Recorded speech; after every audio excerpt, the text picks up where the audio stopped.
বলেন তো, বর্তমান যে সংবিধান দিয়ে আমাদের বাংলাদেশ চলতেছে, এই সংবিধানের মধ্যে সন্দেহ, ভুল, গোজামি, তো কোনটা নেবেন? কোরআন। যার মধ্যে সন্দেহ নাই, ভুল নাই, গোজামিল নাই, সেই কোরআনের ওয়াজ শুনবো। আর সন্দেহ আছে, ভুল আছে, গোজামিল আছে, সেই সংবিধান অনুযায়ী চলবো। আর মরার পরে মুসলমান হয়ে মরে জান্নাত যাব, এটা মামা বাড়ির গল্প বাসা? এটা মামুর বাড়ির গল্প না, এটা আল্লাহর কোরআন। সন্দেহ নাই, ধোঁকা নাই, গোজামিল নাই। সেই কোরআন থেকে সূরা কাউসার, ছোট্ট একটা সূরা আপনাদের সামনে তেলাওয়াত করা হয়েছে। আল্লাহর নবী বললেন, সাহাবীরা, আসরের নামাজের পরে আমি আমার জীবনের সবচাইতে গুরুত্বপূর্ণ ওয়াজ তোমাদেরকে শোনাবার চাই। আল্লাহ নবীর জীবনের প্রত্যেকটা কথার গুরুত্ব আছে না নাই?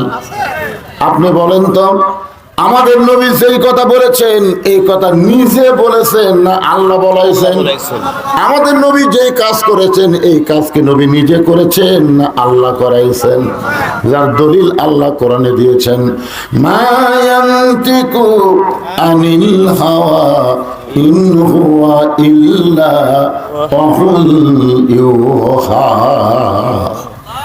নফসের তাড়নায়, নিজের ইচ্ছায় নবী কিছু বলেও নি, নবী কিছু করেও নি। এই জন্য আল্লাহ বলেছেন, লাকাদ কানা লাকুম ফি রাসূলিল্লাহি উসওয়াতুন হাসানা। যদি তোমরা সফলতা অর্জন করতে চাও, যদি তোমরা সফল হতে চাও, দুনিয়ার সমস্ত পাঁচশা নেতাকে বাদ দিয়া বিশ্ব নেতার আদর্শকে তোমরা গ্রহণ করো। আমার নেতা, তোমার নেতা বিশ্ব নবী মুস্তাফা। বলতে তারা কৃপণতা করবেন, নবী সুপারিশ করার সময় যদি না তাকায়। সমস্ত নবীরা পর্যন্ত আমাদের নবীর সুপারিশে জান্নাতে যাবে। সুবহানাল্লাহ বলেন না কেন? এই জন্য স্লোগান দেওয়ার সময় কোনো কৃপণতা করা যাবে না। যে বলবো আমার নেতা, তোমার নেতা, সকলে বলবেন বিশ্ব নবী মুস্তাফা। আমার নেতা, তোমার নেতা। আসরের নামাজের পরে জীবনের সবচাইতে গুরুত্বপূর্ণ ওয়াজ করবেন। এমনি তো নবীর কথার মধ্যে গুরুত্ব আছে, আবার জীবনের সবচাইতে গুরুত্ব আসরের নামাজের পরে কিন্তু করবেন, আগে না। এখানে নবী বুঝাই দিলেন, ওয়াজের যতই গুরুত্ব থাক, এর গুরুত্ব নামাজের চাইতে কিন্তু কম। আগে নামাজ, তারপরে ওয়াজ। জয়কান কথা ঠিক কিনা? আর আমাদের বাংলাদেশে আগে ওয়াজ, তারপরে নামাজ। আমাদের অনেক ছেলেরা আছে নামাজ পড়ে না, ওয়াজ শোনে। এরকম আছে না নাই? নামাজ পড়ে না। এই জোহরে যখন আজান দেওয়া হলো, আমরা মসজিদের মধ্যে গেলাম, আমরা নামাজ পড়তেছি, ওখানে কিছু দোকানদারেরা গল্প করতেছে যে আব্দুল আলামিন কাল করে গেছে, আজ বদলিশু যাচ্ছে, গল্প করতেছে। ও আজের গল্প হচ্ছে, অথচ ভিতরে নামাজ চলতেছে, ওদের খেয়ালই নেই। আফসোস। ওরাও কিন্তু মুসলমান, ওরাও কিন্তু মুসলমান, নামাজ না পড়া মুসলমান। পরিচয় দিচ্ছে হাম মুসলমান, এতই সোজা। লা সালাত লা ঈমানা। যার নামাজ নাই তার ঈমানই নাই, যার ঈমান নাই আবার কিসের মুসলমান? মান তারাকা সালাতু মুতাম্মিদান ফাকাত কাফারা। ইচ্ছা করে এক ওয়াক্ত নামাজ যারা বাদ দিয়া, জোহরের নামাজ বাদ দিয়ে যারা দোকানদারি করলো, সব কয়টা কাফির হয়ে গেছে। জোরে কারণ তার ঠিক কিনা? একজনও মুসলমান নাই। এরা যদি এখন মরে যায়, আমরা যতই জানাজা করি, ওরা মুসলমান না, ওরা বেঈমান হয়ে মারা যাবে। এই জন্যে আগে নামাজ। আসরের নামাজের আজান দিলেন হযরত বেলাল ইবনে রেবাব। আল্লাহর নবী বলেছেন, পৃথিবী কিয়ামত পর্যন্ত যত মুয়াজ্জিন আসবে, ওই মুয়াজ্জিনের আজান মুসল্লির কান পর্যন্ত যাইতে পারে, কিন্তু আমার বেলাল যখন আজান দেয়, ওই আজান শুধু মুসল্লির কানের মধ্যে না, আল্লাহর আরশ পর্যন্ত পৌঁছে যায়। সাহাবীরা বললেন, ইয়া রাসূলুল্লাহ, হযরত বেলালের আজানের এত মাহাত্ম্য কেন? রাসূল বললেন, সাহাবীরা শোনো, আমি যখন লাইলাতুল মিরাজের মধ্যে, জান্নাতের মধ্যে ঢুকলাম, বিশাল জান্নাত, আমি একা। আমি যখন হাঁটতেছিলাম, হঠাৎ আমি দেখি আমার ডান পাশে কে যেন খরম পায়ে হেঁটে হেঁটে যায়। আমি বললাম, জিবরাইল, আমি নবী জান্নাতে ঢোকার আগে কেউ তো জান্নাতে ঢোকে নাই, তাহলে আমার ডান পাশে খরম পায়ে কে যেন হেঁটে হেঁটে যায়। আমি পায়ের শব্দ শুনতে পাই, ফেরেশতা জিবরাইল বলেন, ইয়া রাসূলুল্লাহ, ওইটার কেউ না, ওই সাহাবীর নাম হলো হযরত বেলাল। রাসূল বলে, জিবরাইল তুমি কি কও? যে বেলালকে আমি মক্কাতে রেখে আসলাম সেই বেলাল জান্নাতে কেমনে? বলে, আমি জানি না, আল্লাহ জানে। কে জানে? আরো করে বলে। আরে হযরত বেলাল আল্লাহর আরশ পর্যন্ত তার আযান পৌঁছে যাওয়ার কারণ নবী বলতেছেন, শুধুমাত্র আল্লাহকে কলিজার মধ্যে ধারণ করার জন্য বেলালের উপর যে নির্যাতন হয়েছে, কিয়ামত পর্যন্ত এত নির্যাতন কাউরি দেওয়া হবে না। শুধুমাত্র কলমাকে কলিজার মধ্যে সেট করার কারণে সারাদিন ধরে বেলালকে মারছে। শুধু মারে নাই, বুকের উপর পাথর চাপা দিয়ে রাখছে। শুধু বুকের উপর পাথর চাপা দিয়ে রাখে নাই, জিহ্বাটা টেনে বের করে ওই জিহ্বার মধ্যে কাফেররা পেরেক মেরে দিয়েছে। এরপরেও বেলাল লা ইলাহা ইল্লাল্লাহ, আল্লাহ আল্লাহ জিকির বন্ধ করে নাই। হযরত আবু বকর বেলালকে মুক্ত করে যখন নবীর কাছে নিয়ে যায়, নবী তাকায় দেখে কাফেররা বেলালের জিহ্বার মধ্যে পেরেক মারার কারণে, কাঁটা ঢোকানোর কারণে বেলালের জিহ্বাটা মোটা হয়ে মুখের ভিতর থেকে বাইরে ঝুলে আছে। আল্লাহ নবী নিজের হাতে বেলালের জিহ্বার পেরেকগুলো খুলে দিয়ে নিজের জিহ্বাটা বের করে বেলালের জিহ্বার আগায় যখন লাগায়া দেয়, সঙ্গে সঙ্গে বেলালের জিহ্বাটা পূর্বের মতো জিহ্বা হয়ে আবার মুখের ভিতরে ঢুকে যায়।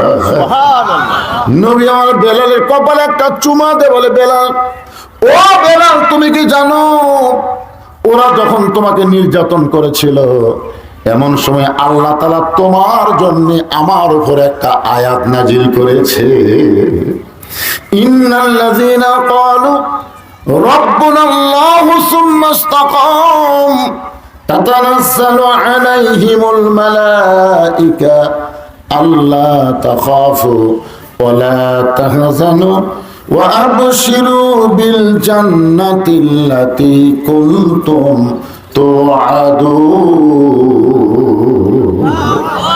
এত নির্যাতনের পরেও তুমি ঈমানের প্রতি অটল থাকার কারণে আল্লাহ তোমার জন্য জান্নাতের দরজা খুলে দিয়েছে। আত্মা জান্নাত তোমাকে বরণ করার অপেক্ষায় আছে। সুবহানাল্লাহ।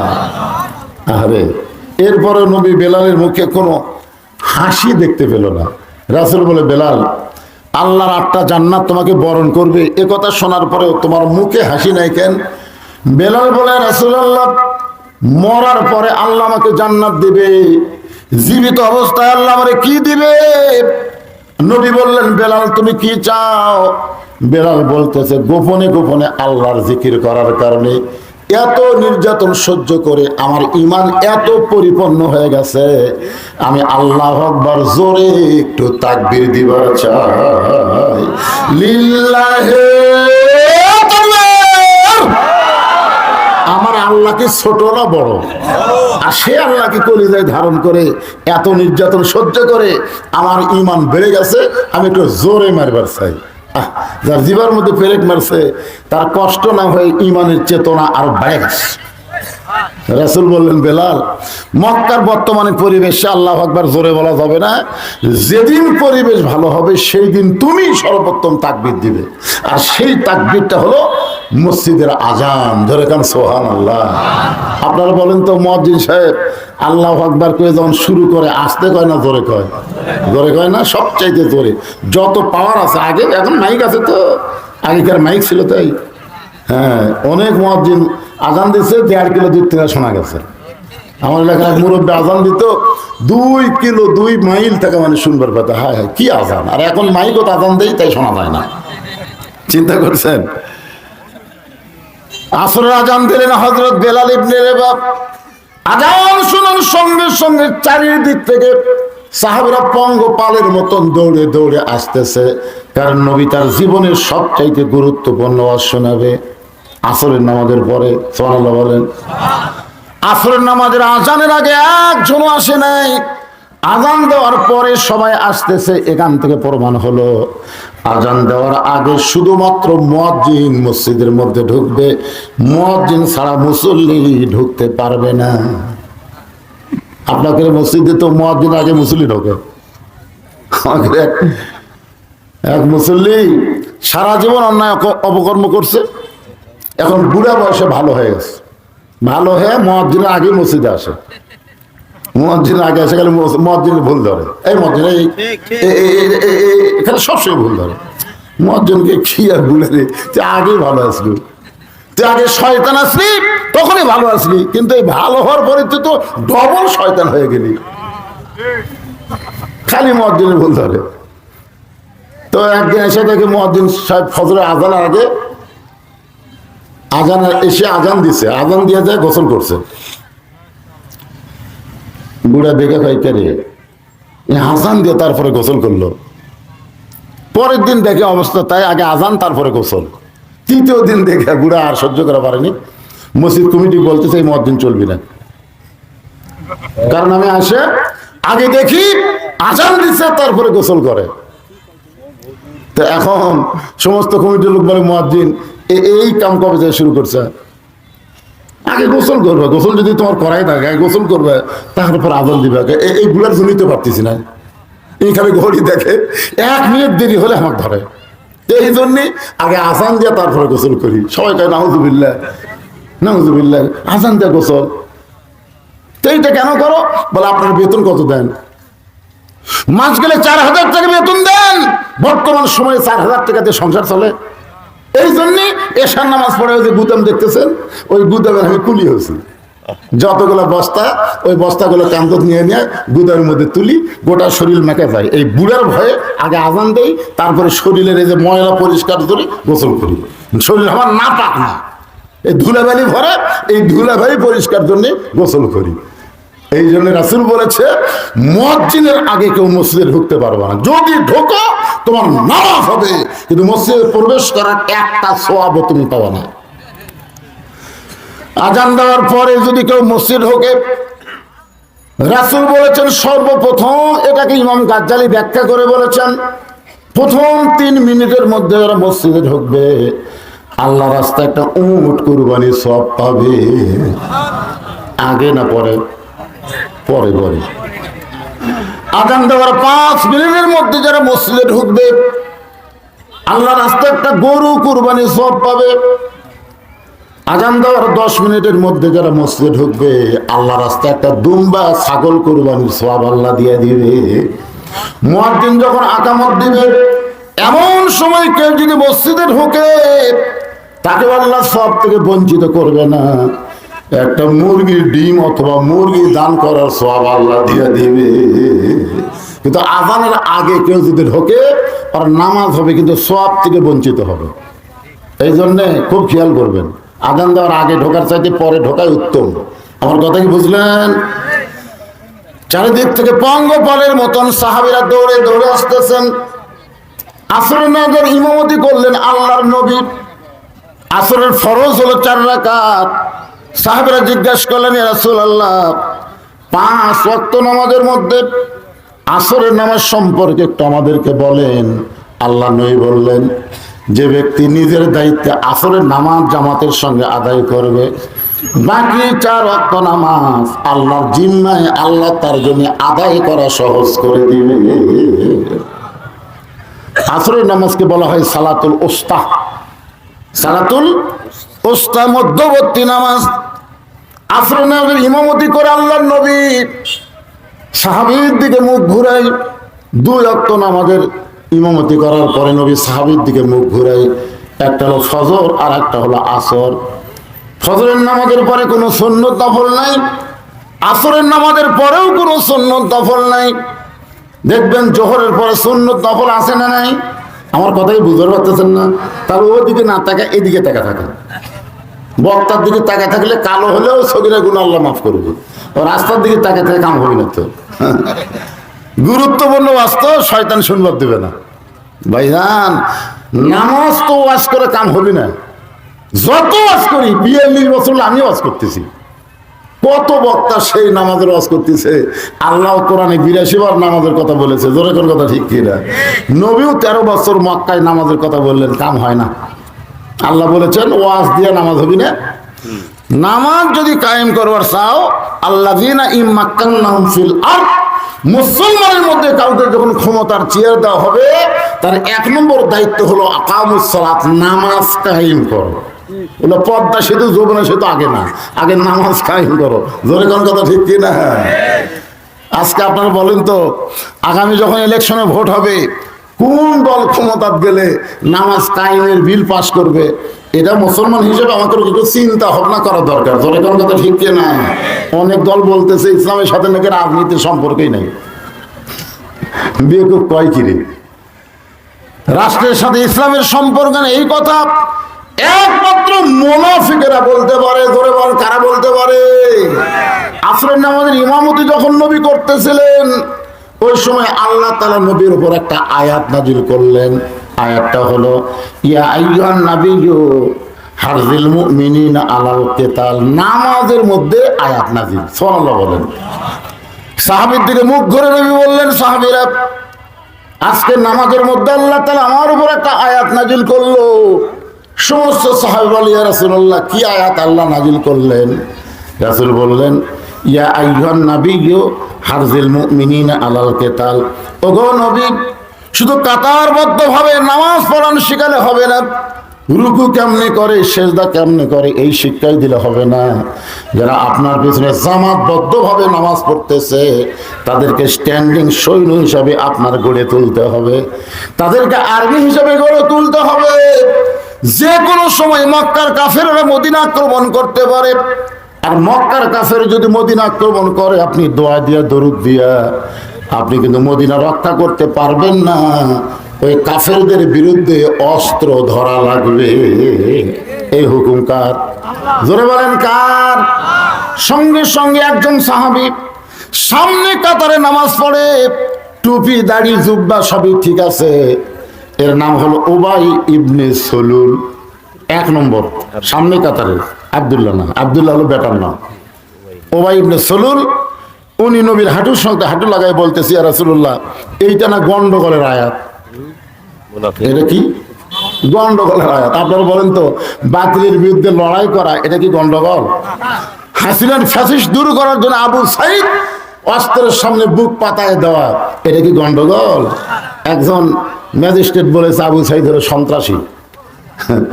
হাই রে, চিন্তা করে দেখেন। আল্লাহ নবী বললেন, সামনে কাতারে নামাজ পড়ে, মাথার টুপি দাড়ি জুব্বা সবই ঠিক আছে, এরপরেও বলে এটা গন্ডগোলের আয়াত। তাহলে এইটাকে একদমই চিনবার পারতেছে না, এত দিনের নামাজি, তাহলে এটা কে?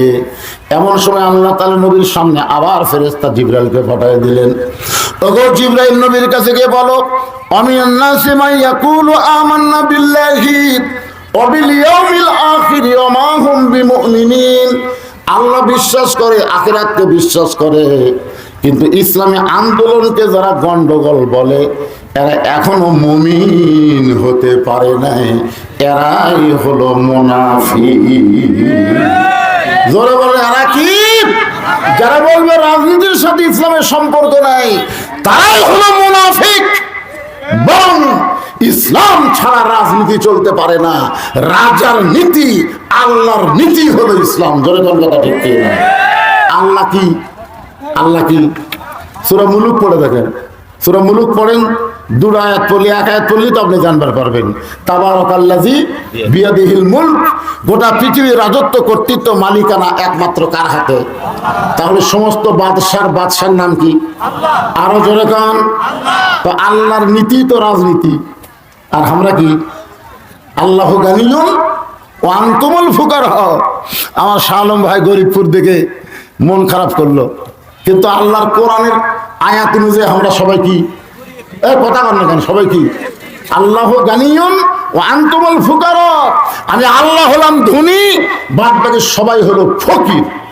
আরে গরিবের তাও 2 সন্ধ্যা খাবার আছে, গরিবের তাও 1 সন্ধ্যা খাবার আছে, আর ফকিরের খাওয়াই নাই, ভিক্ষা করলে তারপরে খাওয়া হবে। আমরা হলাম সেই ফকির। এই ফকিরের নীতিকে বলা হয় ফকরা নীতি। যেরকম কি নীতি? ফকিরের নীতিকে বলা হয় ফকরা নীতি।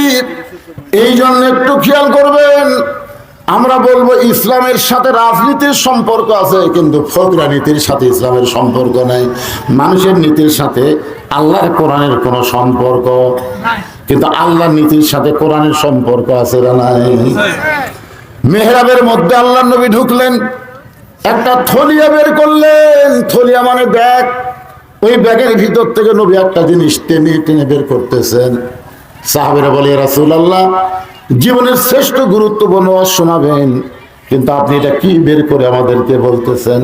রাসূল বলে, সাহাবীরা রে, আজকে শুধু তোমাদেরকে ওয়াজ শোনাবো না, আজকে আমি জীবনের শ্রেষ্ঠ ওয়াজ তোমাদেরকে দেখাবার চাই। সুবহানাল্লাহ কর না কেন? সারা জীবন তো শুনে গেলেন। রাসূল বলে, আজকে তোমাদের দেখাবার চাই। ওসমান গনি বলে, রাসূলুল্লাহ, কি দেখবো? যে এটা ব্যাগের মধ্য থেকে বের করতেছেন, ওই টাকা জুব্বার মতো আমরা দেখতে পাই। রাসূল বলে, সাহাবীরা রে, জুব্বার মতো কেন বলতেছ? এইটাই তো আমার সেই জুব্বা, যে জুব্বা পরে আমি ঘুমিয়েছিলাম। ফেরেশতা জিবরাইল আমাকে ঘুম থেকে চেতন করে জমজমের কূপের পানি দিয়ে ওযু করানোর পরে এই জুব্বা পর অবস্থা আমি বোরাকের কাছে গেলাম। আমি বোরাককে দেখে বললাম, জিবরাইল, আরামের ঘুম থেকে চেতন করে জমজমের পানি দিয়ে ওযু করানোর পরে এই প্রাণী দেখানোর জন্য বুঝি তুমি আমারে নিয়ে আইছো? ফেরেশতা জিবরাইল বলে, রাসূলুল্লাহ, এটা কোনো প্রাণী নয়, এইটা হলো একটা যানবাহন। এই যানবাহনের নাম হইল বোরাক। ওগো আল্লাহর নবী, এই বোরাকের পিঠে আপনি চড়বেন, বোরাক আপনাকে আল্লাহর আরশে পৌঁছায় দিবে। সঙ্গে সঙ্গে নবীর চোখ দিয়ে দর দর করে পানি পড়তেছে। ফেরেশতা জিবরাইল বলে, রাসূলুল্লাহ, বোরাকের পিঠে চড়বেন আর বোরাক আপনাকে আল্লাহর আরশে নিয়ে যাবে। এই কথা শুনে আপনি খুশি না হয়ে কেন কাঁদতেছেন? নবী বলে, জিবরাইল, আমার কান্না দুঃখের কান্না নয়, এই কান্না হলো আমার আনন্দের কান্না। মুসা নবী আল্লাহকে দেখতে চাইছিল। আল্লাহর সঙ্গে কথা বলতে বলতে মুসা নবীর মনে হলো, আল্লাহ তুমি দেখতে কেমন? এ কারণেই বলেছিল, রব্বি আরিনি, আল্লাহ তোমাকে দেখতে চাই। আল্লাহ বলেছেন, লান তারানি, আমাকে দেখা কখনোই সম্ভব নয়। আমি নবী আল্লাহকে দেখতে চাই, কিন্তু মুসা নবীর কথা মনে হলে আমি কোনোদিন বলার সাহস পাইনি। ফেরেশতা জিবরাইল বলে, রাসূলুল্লাহ, মুসা নবী আল্লাহকে দেখতে চাইছিল, আর স্বয়ং আল্লাহ আপনাকে দেখতে চায়। এখন আপনাদের কাছে আমার প্রশ্ন হলো, মুসা নবীর চোখের পাওয়ার কম, আল্লাহ কোন জায়গায় আছে এটা মুসা নবী জানে না, যার কারণে দেখতে চায়। কিন্তু আপনারা বলেন তো, আল্লাহর চোখের পাওয়ার কি কম? তাহলে নবী কোন জায়গায় আছে? যেখানে নবী থাক আল্লাহ দেখবার পায় কি পায় না? কিন্তু বোরাকের পিঠে করে আল্লাহর আরশে নিয়ে যায়। আল্লাহ নবীর কি দেখতে চায়? এটাই হলো রজব মাসের গুরুত্ব। জোরে গান সুবহানাল্লাহ।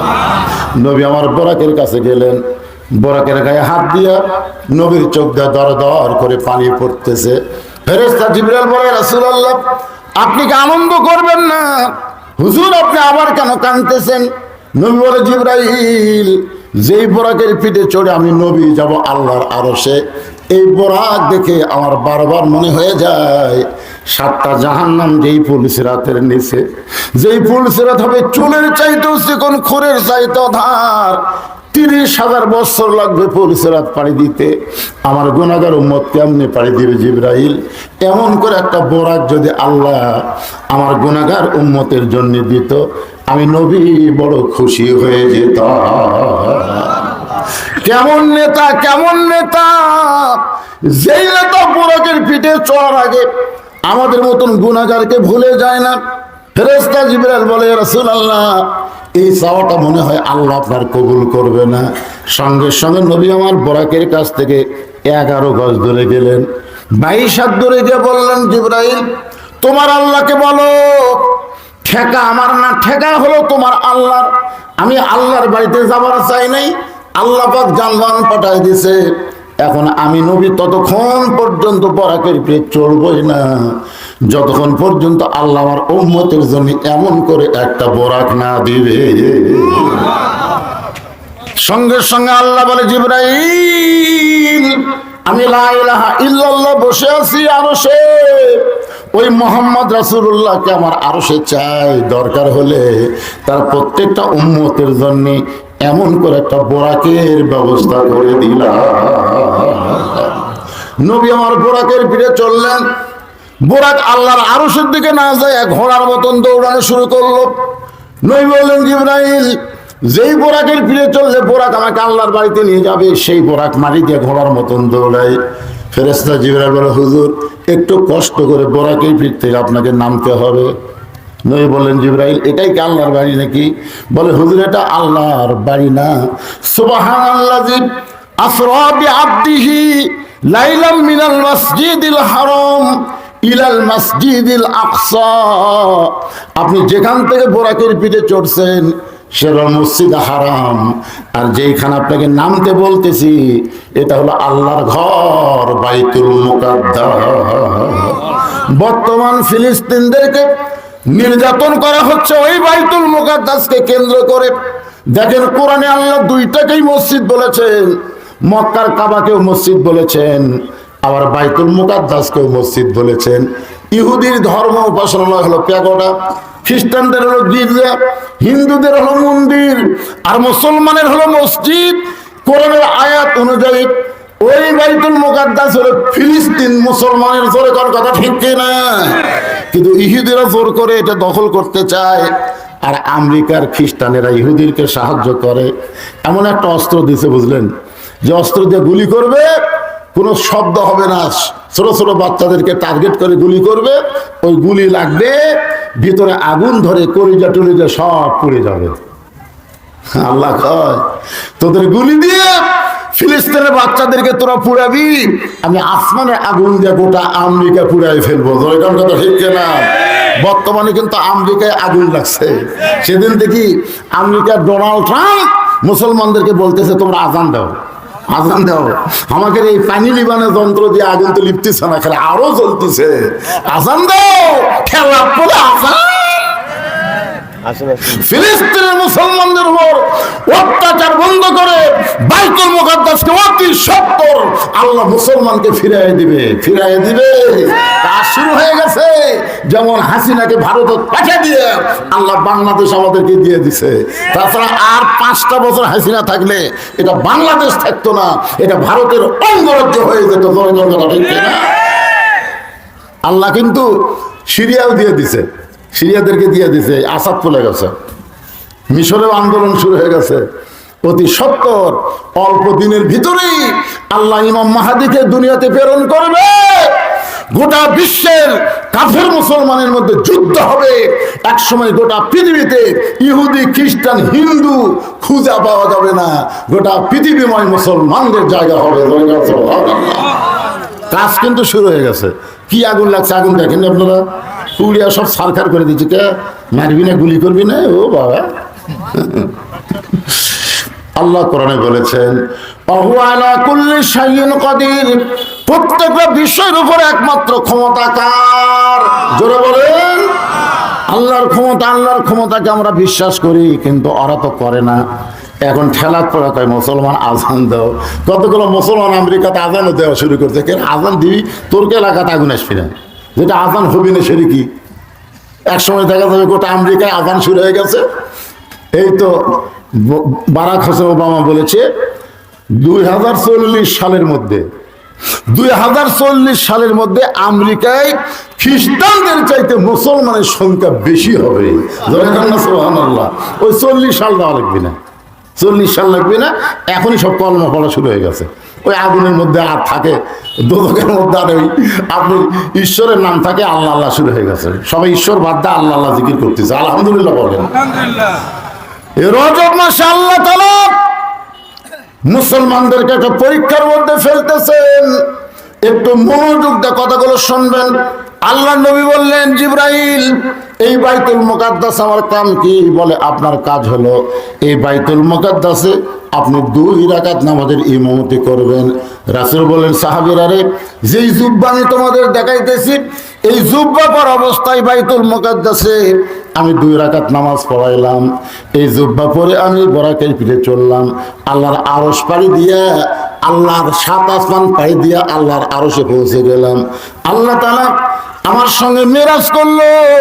এই যে জুব্বা তোমাদেরকে দেখাইতেছি, এই জুব্বা পরা অবস্থায় আল্লাহর সঙ্গে আমার দেখা হলো।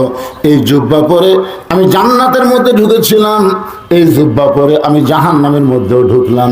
এই জুব্বা পরে বাইতুল মামুরের মধ্যে আমি ফেরেশতাদের ইমামতি করলাম। আমি লাইলাতুল মেরাজ পাড়ি দিয়া দুনিয়াতে আবার ফিরে আসলাম। আসার পরে এই দামি জুব্বাটা আমি আর কোনোদিন পরি নাই। এই থলিয়ার মধ্যে আমি যত্ন করে রেখে দিয়েছি।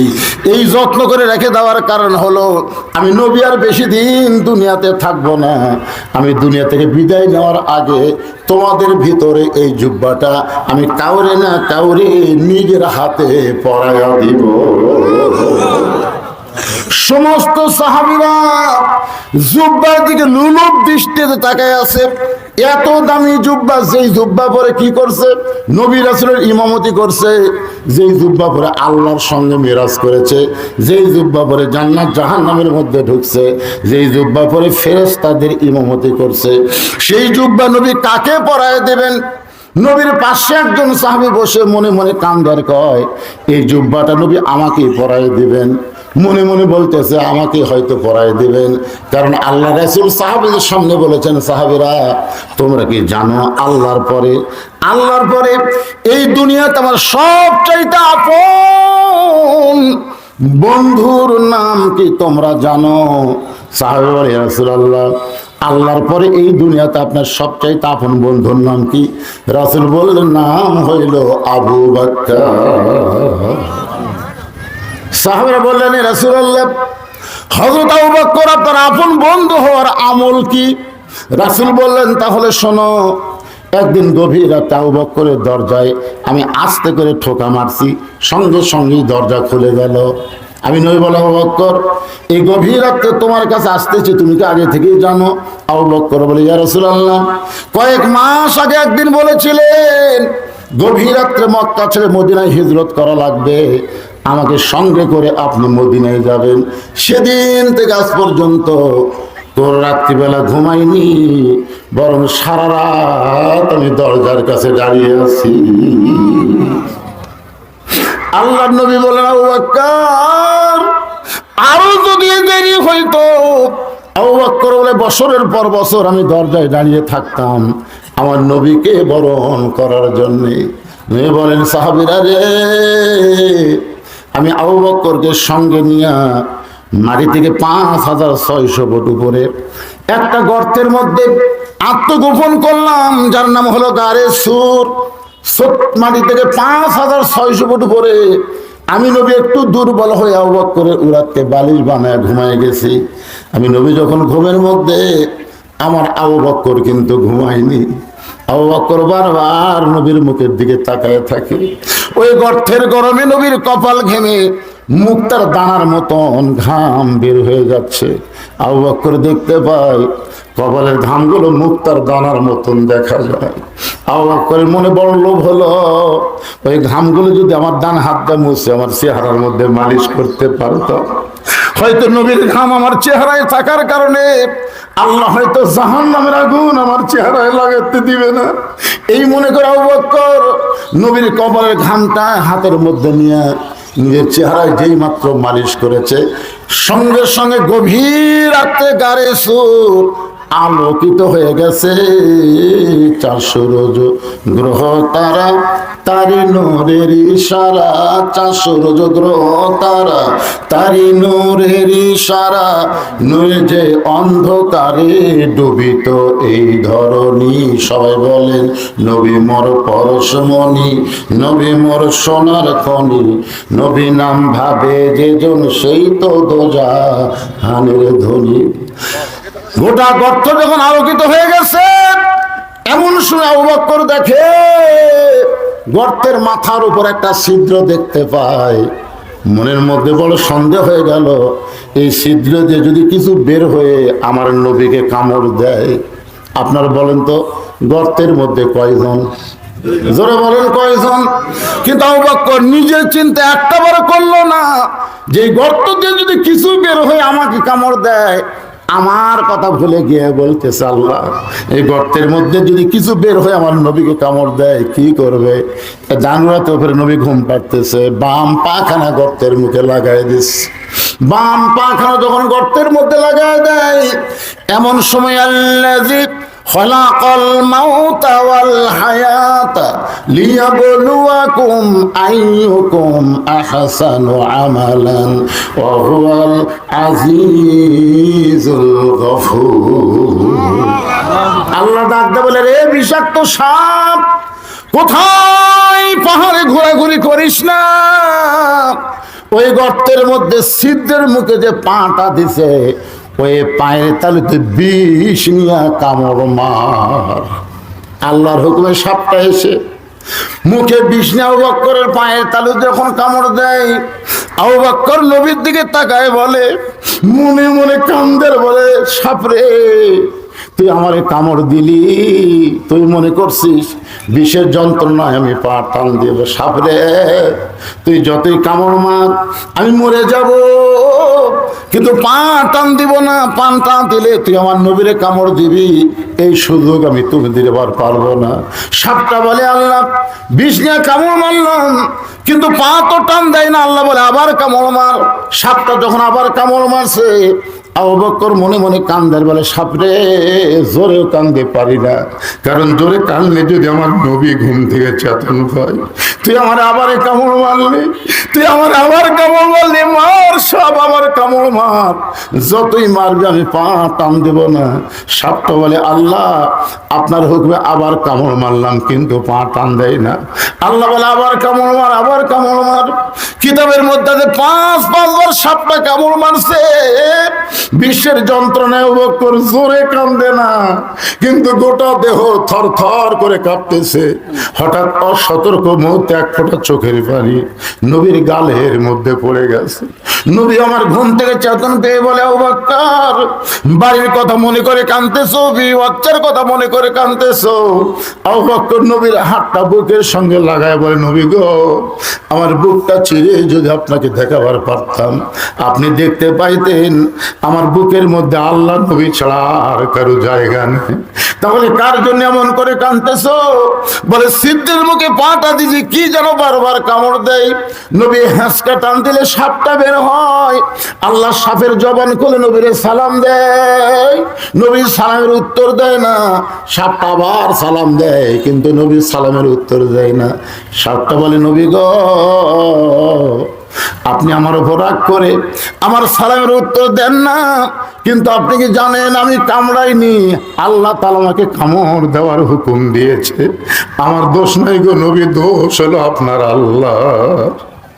সঙ্গে সঙ্গে নবী বলে, আল্লাহ যে আবু বকরকে সঙ্গে করে নিয়ে আমাকে হিজরত করে মদিনায় যাবার বললেন, 6 মাস হলে আমার জন্য চেতন ছিল দরজায়, আজকে গাড়ি সুরের মধ্যে আবু বকর কি অপরাধ করলো যে অপরাধের কারণে তার মৃত্যু কামনা করলেন?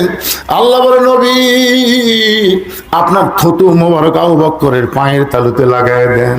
থুতু লাগাই দিলে বিষটা যখন পানি হয়ে যায়, নবী বলে, আল্লাহ কেন এমন করলেন আমি আপনার কাছে জানতে চাই।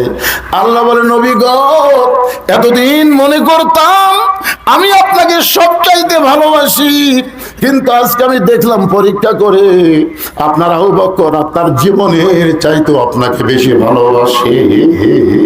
সে আবু বকর মনে মনে চিন্তা করে, এই জুব্বা বুঝি নবী আমাকেই পরায় দিবে, এই জুব্বা মনে হয় নবী আমাকেই পরায় দিবে। আবু বকরের পাশে আর একজন মাথা নিচু করে মনে মনে চিন্তা করে, এই জুব্বা নবী আমাকেই পরায় দিবে, কারণ রাসূল বলেছেন, আমার পরে কেউ যদি নবী হতো লাউকানা ওমর, নবুয়তের দরজা বন্ধ হয়েছে বলে ওমর নবী হওয়ার পারলো না, কিন্তু নবী হওয়ার সব যোগ্যতা আল্লাহ হযরত ওমরকে দান করে দিয়েছে। মনে মনে চিন্তা করতেছে, ওসমান গনি এই জুব্বা বুঝি নবী আমাকেই পরায় দিবে, কারণ আল্লাহ নবীর ডবল জামাই হলো ওসমান গনি। প্রথমে একটা মেয়েকে বিয়ে দিয়েছিল, তার নাম হলো রোকেয়া। আমার মায়েরা যারা বসে আছেন, আমার মায়েরা কালে ফাতেমার জীবনী শুনবে। নবীর কিন্তু একটা মেয়ে ফাতেমা না, নবীর হলো 4টা মেয়ে। ধরে বলেন কয় মেয়ে? নবীর একটা মেয়ের নাম হলো রোকেয়া। এই রোকেয়াকে ওসমান গনির সঙ্গে নবী বিয়ে দিয়েছেন, এক সময় আল্লাহ নবী ডাক দিল, ওসমান আমি তোমাকে দেখতেছি, মক্কার মানুষেরা তোমাকে খুব রাগান্বিত অবস্থায় আছে, তুমি আমার মেয়ে রোকেয়াকে নিয়ে আবিসিনায় হিজরত করো। ওসমান গনি বলে, রাসূলুল্লাহ আপনাকে ছাড়া আমি কেমনে যাই আপনার মেয়েকে নিয়ে? রাসূল বলেন, আমি তোমাকে হুকুম করলাম তুমি হিজরত করো। নবীর মেয়ে ওসমান গনিকে নিয়ে আল্লাহ নবীর জামাই চলে গেলেন আবিসিনিয়ায়।